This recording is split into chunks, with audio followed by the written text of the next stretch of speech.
Nagsimula ang aking migraine journey noong taong 2001. Galing ako noon dito sa Isabela, pabalik na sana ng second sem ng 4th year, nang bigla na lang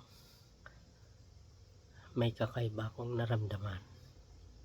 Ang akala ko hangover lang yon sa biyahe, sa mahabang biyahe, pero unti-unti napansin ko may kakaiba na.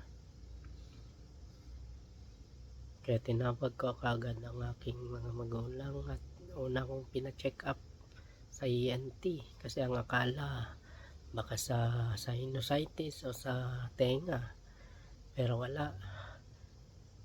Pinunta ako sa neurologist sa UST Hospital, negative ang EEG. At pagkatapos nun, mali pa rin. Ang sabi, baka nade-depress lang daw ako. Nung panahon kasi na yon, hindi pa yata kilala ang migraine bilang neurological disease.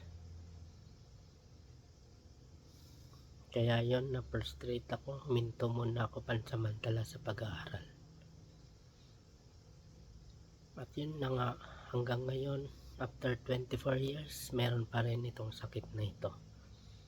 Doon po nagsimula ang aking journey sa pagkakaroon ng chronic migraine at tension headaches. Salamat po.